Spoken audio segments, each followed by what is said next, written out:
Разговорот со професорот академик Таджев во Институтот за патофизиологија и нуклеарна медицина во Скопје е убав повод да покренеме низа интересни прашања од областа на медицината, што представуваат поширок интерес. Овде се остварува интеграција медицина, наука, настава.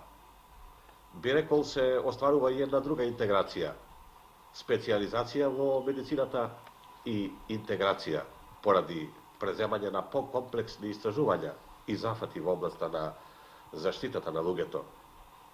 И би спомнал уште една трета компонента, се остварува примена на техниката за унапредување на медицината. Поради тоа би ве молел во рамките на нашата серија да ги запознаеме нашите академици и нивното творештво во науката, да одговорите пред се на прашањето: какви се домените на современата медицина? Јас не би можел да се осврнам врз домените на современата медицина. Од општ аспект би можел само да зборам за она област во која јас работам и во која работат моите колеги, а тоа е патолошката физиологија и нуклеарната медицина. Малку е тешко човек да збори за себе, бидејќи може да предимензионира своите заслуги, а може и да испадне и многу скромен. Од друга страна, јас сум навикнат да давам изјави пред стручни форуми, така да пред еден овакав широк круг не знам дали ќе потрефам точната димензија, как се денеска вели, но ќе направам еден обид.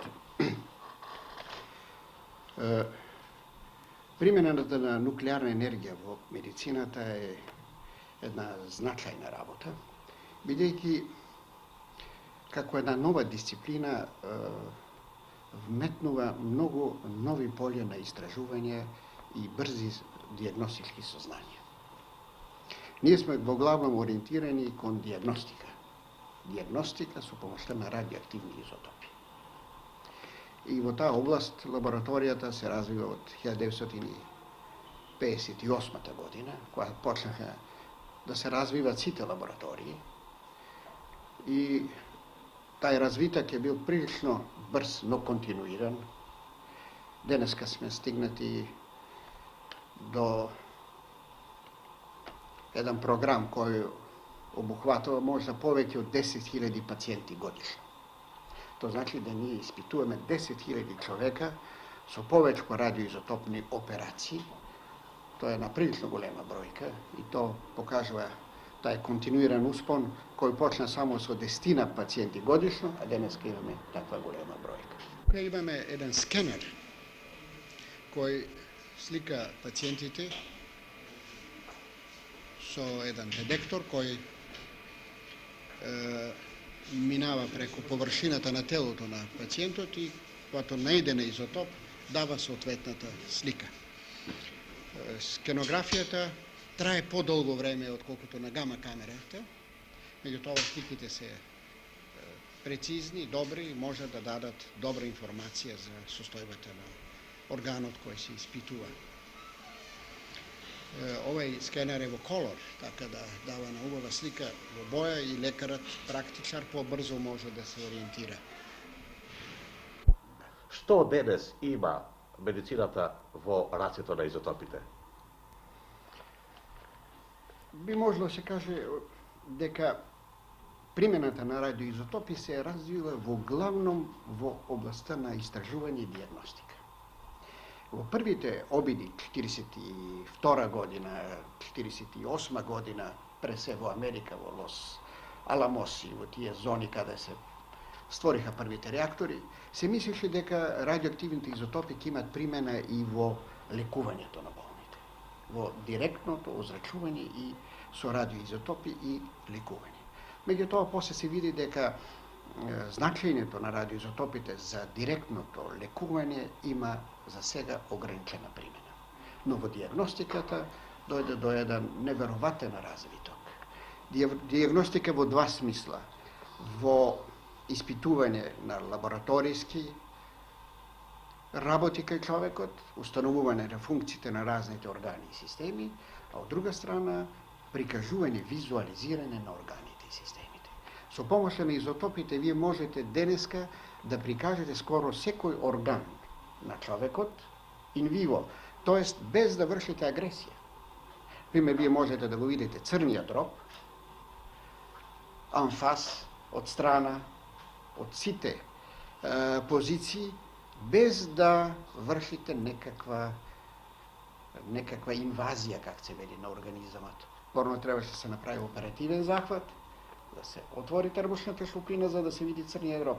Вие денеска можете едноставно да го направите нагледен тај орган, прикажувајќи го преку изотопи. Изотопи кои се фаќат во црниот дроб и кои после на екранот зрачат и во екранот гледате органот кој сакате да видите. Така можете да видите шлитната жлезда, можете да видите белиот дроб, можете да видите многу органи. И на овој начин радиоактивните изотопи станаха една допунска техника кон радиологијата. Тоа е гама камера која може да го слика пациентот за многу кусо време. Камерата дава една многу прецизна фотографија на внатрешните органи, кои се гледат на екранот тука и се стикат на два апарата. Единиот апарат дава филм 70 мм, другиот дава 35 мм филм за архивата, ово пациентот да го земе со себе и го носи кај својот лекар. Се гледа тука на задната страна на мозокот една голема концентрација на технициум која е во прилог на еден тумор, и тоа е менингиом кој е отворен. Значи, со една неинвазивна техника може лесно да се констатира процес и без многу малтретирање на пациентот, хирургот може да приступи кон оперативен захват. Нуклеарната медицина е мултидисциплинарна, не само во областта на медицината, а мултидисциплинарна уопште во областта на екзактните науки, бидејќи вклучува во себе математика, електроника, вклучува во себе си хемија, вклучува во себе си физика и скоро сите основни екзактни науки се влезени во нуклеарната медицина и како една мултидисциплинарна струка може да помогне многу во диагностиката на болниот човек. Меѓутоа, успонот на изотопите не е само во областта на директната примена на човекот. Изотопите се применуваат во излачливините на човекот, така да не треба да го зрачите воопште пациентот. Тоа е така наречениот радиоимунолошки оглед со крвта, со екскретите на човекот, и ви можете да поставите многу екзактни и брзи диагнози во области каде порано ви се били потребни месеци. Да кажеме, ви може да одредите инзулин во крвта на болниот. Порано се могли само 3-4 лаборатории во овај свет да одредуват инзулин. Денеска може секоја добра лабораторија радиоизотопна да одредува инзулин во крвта и целисходно да биде лекуван болен од диабет.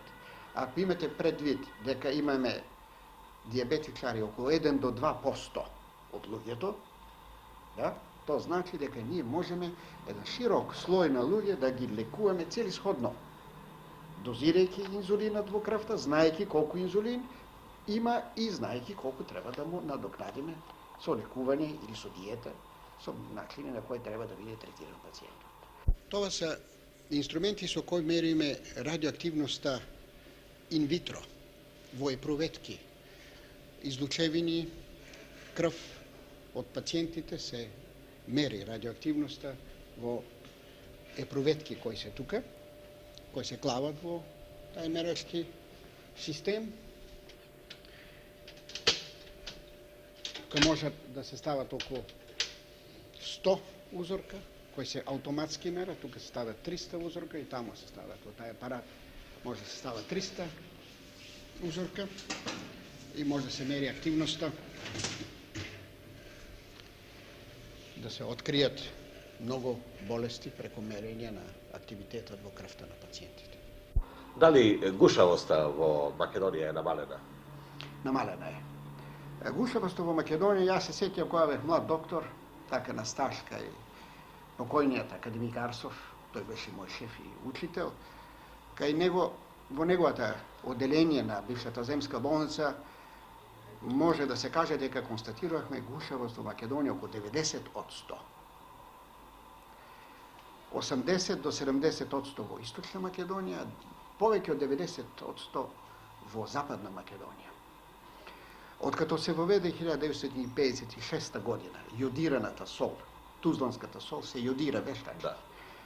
Процентот е опаднат јаковно. Меѓутоа, една студија која направи една колешка од институтот заедно со една лекарка, тука школска лекарка, прегледувајќи деца, се констатира дека сепак околу 5 до 10% има уште гушавост. Тоа се должи и на тоа што конзумацијата на сол е намалена, а единствената субституција на јодот иде преко солта. Во Америка и во Великобританија јодот доаѓа и преко лебот. Тамо принудно го јодират лебот, така да гушавоста тамо е уште помалка. И ние по тоа прашање мислиме да поведеме една кампања со работници од институтот, веќе изнесоха повеќе реферати и на последниот состанок за исхрана во Охридски истакнахме тоа прашање дека треба да се ерадицира гушавост, да се потпуно премахне со контроли добри и со евентуално преземање на некои допунски мерки кои ќе отстранат потпуно гушавоста од нашиот терен. Значи, тоа е сепак еден голем успех на нашата медицина. Ja. Професор Таджер, ние оваа емисија ја посветуваме на вас, на вашето творештво, како член на МАНУ, Македонската академија на науките и уметностите. Кажете ни со кои проблеми вие лично се занимате од областта на атомската медицина? Вие мислите во областта на истражување? Истражувањето. Како да ви кажам, во областта на истражувањата ние сме били ориентирани секој пат да црпиме проблеми од патологијата на Македонија. Значи, не сме одили на модели на експериментирање или изучување кои се чисто фундаментални, базични. Секој пат сме се приближували до некој проблем кој е актуален за патологијата и такав еден проблем сме гледали да го изучиме научно, както се вели, и да дојдеме до некои научни резултати. Дали е тоа успело или не, тоа е друго прашање. Но такав обид е правен да биде применета физиологијата во овој институт. Во прво време окупација била сигурно проблемот на тироидејата и тука сме изучували динамиката на фаќањето на јодот во тироидната жлезда, проблеми во врска со визуализацијата на штитната жлезда, проблеми во врска со лачењето хормони од штитната жлезда и дозирањето на хормоните од штитната жлезда. Тоа е еден проблем со кој сам се ја бавил уште кога почнахме со работа и со кој проблем денеска се бават со работниците на институтот и тоа е општ научен проблем на институцијата. Друг проблем кој ме окупирал тоа е питање на примена на радиоактивни изотопи во областта на хематологијата, во изучавањето на крвта. И тука сам се бавил со проблеми на изучување на крвните елементи во условија на хипотермија, на охладување на организмот, малку инспириран од школата на Джаја и Анджус, кои работат, както знаете, многу во оваа области, од кои добих некои сугестии во свој време и некои обиди сме правили во таа област.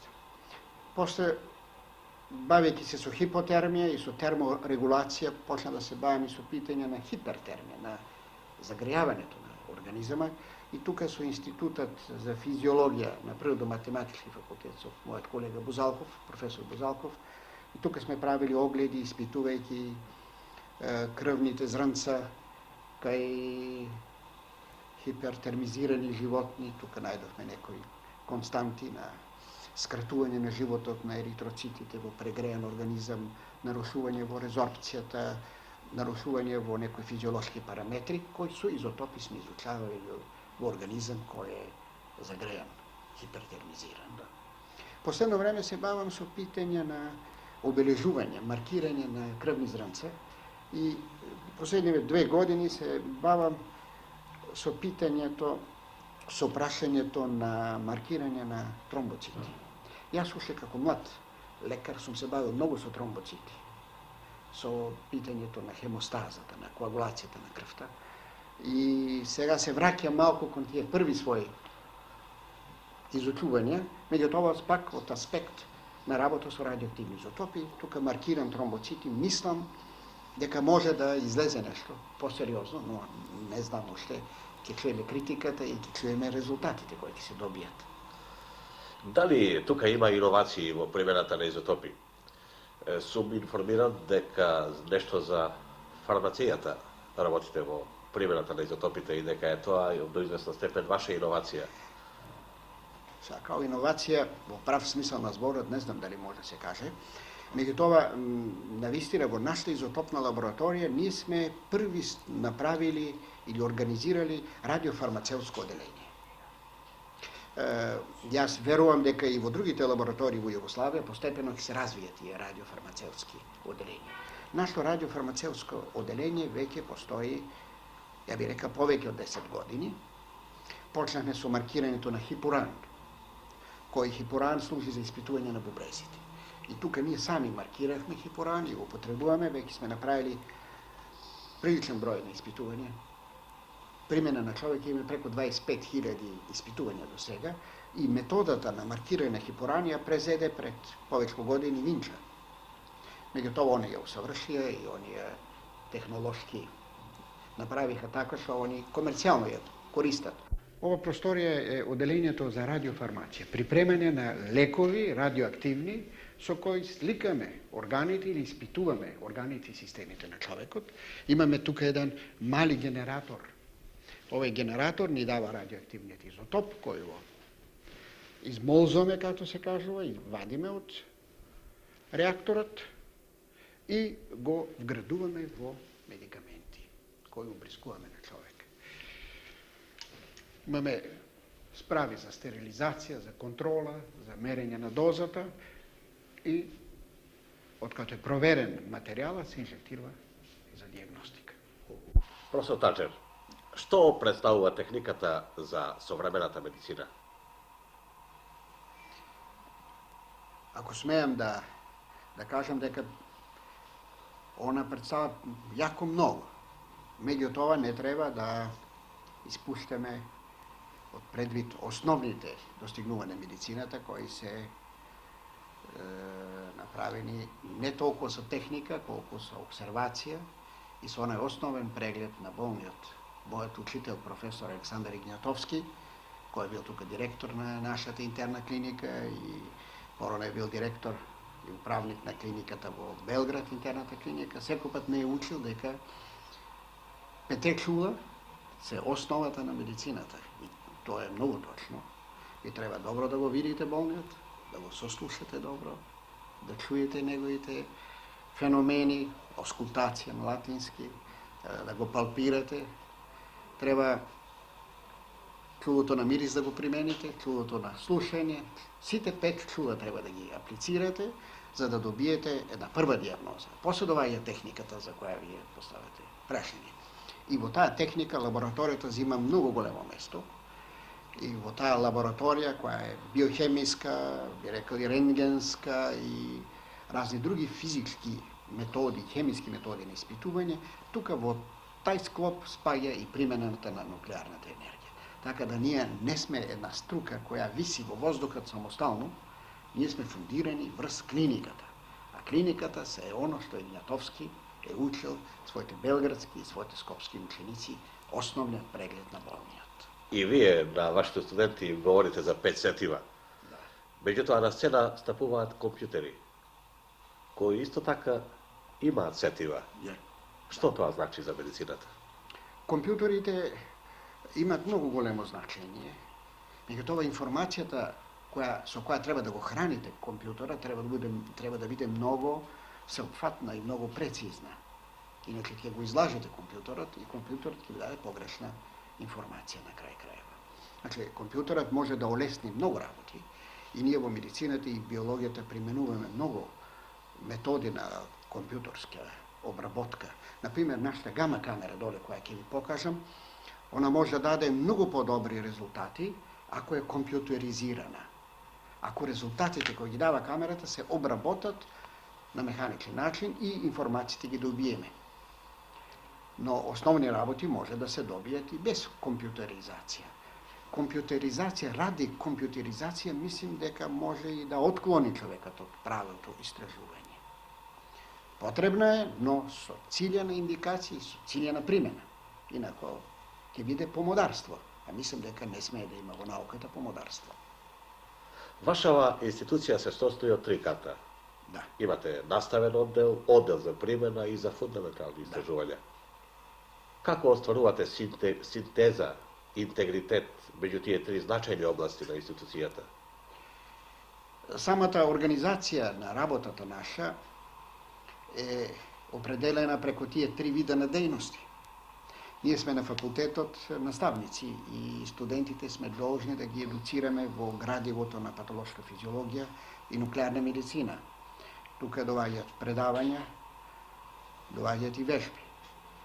Наставниците на овој институт и асистентите водат вежби за да изучуваат студентите во основните методи на експериментална техника и анализа на експериментални резултати. Вежба на институтот каде применуваат изотопи на животни, да се вежбат со радиоизотопи во експериментални сврхи.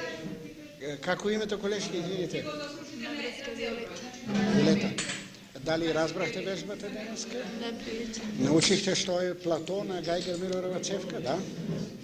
Со колку волта работите за детекција на најдобра радиоактивност? Значај некаде под 1200-1100. 1100 волта, усмерена струја, да. Имате колку бројача тука? Тука има 2 броја. 2 бројача и пробахте веќе малку да мерите? Има 2. Професор Тажев, дозволите да истакнам, да забележам, дека една ваша значајна преокупација е оспособувањето на млади медицински кадри, студенти. Меѓутоа, што би рекле вие за потребата студентите навремено да се вклучуваат во истражувачката работа, уште во фазата на студирањето, да бидат следбеници на некои проекти за да можат како лекари, како приврзеници на медицината, да се вклучуваат во истражувањата што ќе придонесат на вистина здравствената состојба во оваа република во наредниот период да биде уште подобра. Мислам дека тоа прашање е многу значајно.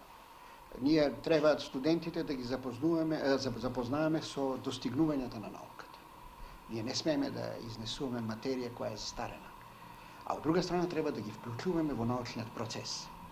Како преку вежбите, кои треба стално, постојано да се модернизират и да бидат во тек на најновите достигнувања, а од друга страна, како што рековте, и да бидуваат активно вклучувани во научни проекти, во научни процеси, така да занатски влезат во работата.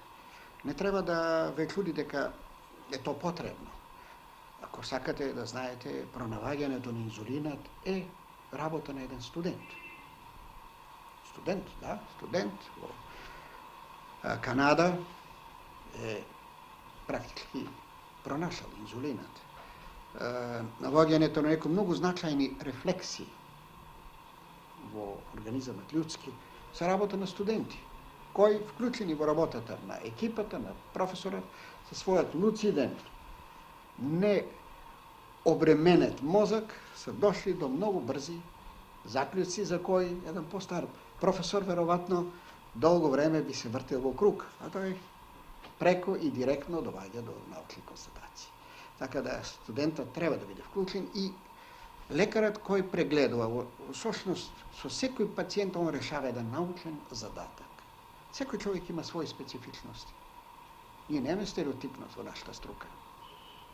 И заради тоа студентот треба да биде подготвен за научна работа и научно мислење и анализирање. И мислам дека треба да биде вклучен што побрзо во научните процеси. Тоа е едната дејност. Меѓутоа, таа не е само со студенти. Тука вршиме ние едукација и на лекари специализанти, на стажери, на лекари на специализација по други дисциплини кои треба да минат курс на нуклеарна медицина, на биолози кои доаѓаат од природно-математичкиот факултет и стекнуваат знанија од радиобиологија. Значи, наставата е прилично голем сегмент од нашата работа.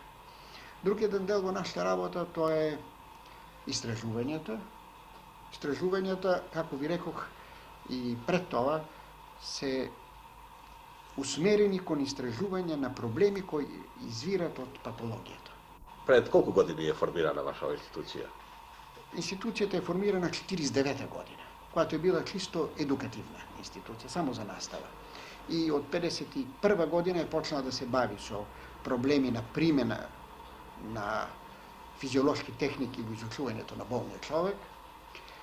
Дури по едно време имаме ние на мала клиника имахме доле во старата зграда институтска, после видовме да то не е целисходно и клиничкиот дел го ликвидирахме, така да се каже. Денеска сме ориентирани повеќе кон поликлиничка работа. Примене на пациенти во амбулантни условија и тироидејата ја обработват соработниците на институтот комплетно, тоест потполно, од диагноза до лекување. Меѓутоа, другите области, областта на хематологијата, изучувањето на скелетот, метастази во скелетот, изучувањето на проблеми на детската патологија, проблеми на гинеколошко-акушерската патологија, например локализацијата на плацентата со изотопи, тоа спаѓа кон другите специјалности кои испраќаат пациентите кај нас и ние ги изучуваме заеднички со ними со помошта на радиоактивни изотопи. Така сме створили една мултидисциплинарна соработка на медицински план. Мислим да нема дисциплина со која колегите тука во овој институт не соработуваат.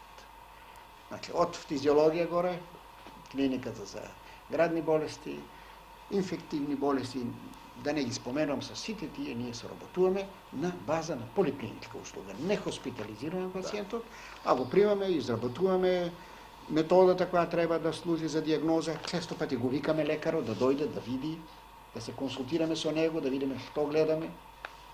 И така можеме да поставиме прилично добра диагноза и прогноза за пациентот, да знаеме што ќе биде со него. И тоа има и грешки, сигурно, во секоја работа има и грешки. Да се оддалечиме малку од темата и од институцијата, да се вивнеме во футурологијата.